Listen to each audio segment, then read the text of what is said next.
یہ چار طرح کے لوگ ہیں جن کو اگر زکوٰۃ دی تو زکوٰۃ دینا جائز بھی نہیں ہے اور یہ زکوٰۃ ادا بھی نہیں ہوگی۔ پہلے رشتہ دار، پہلے لوگ کون سے ہیں؟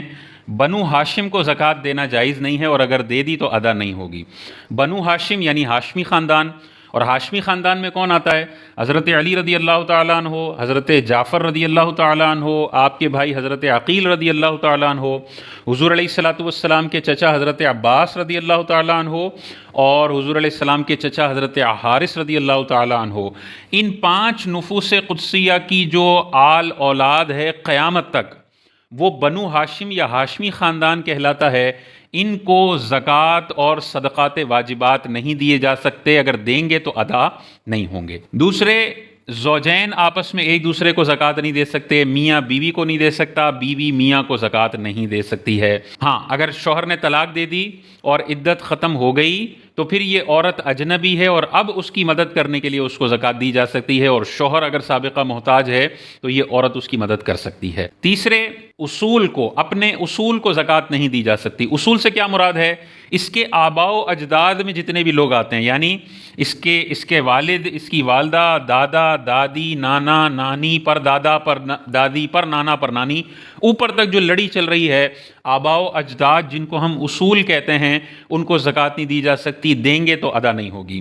چوتھے رشتہ دار کون سے ہیں؟ فروع، اپنی آنے والی جو نسلیں ہیں ان پوری نسلوں کو زکوٰۃ نہیں دی جا سکتی۔ ان میں کون آتا ہے؟ بیٹا، بیٹی، پوتا، پوتی، نواسا، نواسی، پر پوتا، پر پوتی، پر نواسا، پر نواسی، نیچے تک جو اولاد کی پوری لسٹ چل رہی ہے ان کو فروع کہا جاتا ہے، شاخیں، اور ان کو زکوٰۃ نہیں دی جا سکتی ہے۔ یہ 4 طرح کے لوگ ہیں جن کو زکوٰۃ نہیں دی جا سکتی ہے۔ ان کے علاوہ اگر رشتہ دار ہوں اور وہ مستحق زکوٰۃ ہوں، وہ غنی نہ ہوں، وہ شرعی فقیر ہوں، زکوٰۃ کے مستحق ہو، تو ان کو زکوٰۃ دی جا سکتی ہے۔ مثلا چچا، خالہ، پھپھو، ماموں، یہ ان چاروں میں شامل نہیں ہیں تو چچا، خالہ، پھپھو، ماموں کو زکوٰۃ دی جا سکتی ہے۔ بہن اور بھائی ان 4 میں شامل نہیں ہیں تو بہن کو بھی زکوٰۃ دی جا سکتی ہے، بھائی کو بھی زکوٰۃ دی جا سکتی ہے۔ بہن بھائی کے جو بچے ہیں، بھتیجے، بھانجے، ان کو بھی زکوٰۃ دی جا سکتی ہے کیونکہ وہ ان 4 کی لسٹ میں شامل نہیں ہیں۔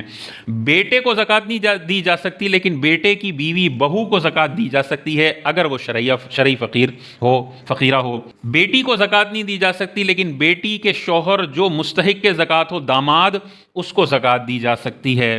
اسی طرح اپنی والدہ کو تو زکوٰۃ نہیں دی جا سکتی، لیکن ساس اور سسر کو زکوٰۃ دی جا سکتی ہے، اس میں کوئی حرج نہیں ہے۔ اسی طرح کزن کو زکوٰۃ دی جا سکتی ہے، اس میں کوئی مسئلہ نہیں ہے۔ اسی طرح اگر کوئی سید عورت ہے، ہاشمی عورت ہے، اور اس کا نکاح غیر ہاشمی مرد سے ہو گیا تو اس سیدہ عورت کو تو نہیں دی جا سکتی زکوٰۃ، لیکن اس کا جو شوہر غیر سید ہے اس کو دی جا سکتی ہے۔ اور ان کی جو اولاد ہوگی تو نسب چلتا ہے باپ سے، تو سیدہ عورت کا اگر شوہر غیر سید ہو تو پھر اس عورت کی جو آگے نسل چلے گی وہ سید میں شمار نہیں ہوگا، اس کا وہ غیر سید ہوگی، کیونکہ نسب باپ سے چلتا ہے۔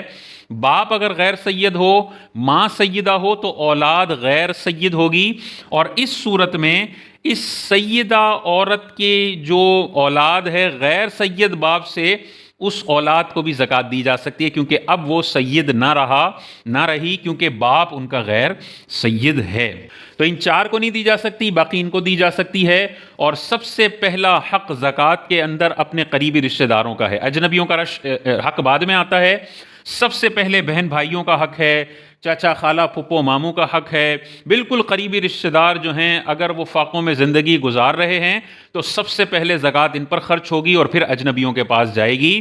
قریبی رشتہ داروں پر زکوٰۃ خرچ کرنے کا ڈبل اجر ہے، زکوٰۃ خرچ کرنے کا بھی ثواب ملے گا اور صلہ رحمی کرنے کا بھی ثواب ملے گا۔ تو ان کو چھوڑ کر اجنبیوں کو دینا یہ انتہائی غیر مناسب ہے۔ زکوٰۃ پھر بھی ادا ہو جائے گی، لیکن یہ جو قریبی رشتہ داروں کو چھوڑا گیا ہے یہ انتہائی نامناسب عمل ہے، اور قرآن نے جو ترتیب بتائی ہے اس ترتیب کی خلاف ورزی ہے، تو اس کا خیال رکھنا چاہیے۔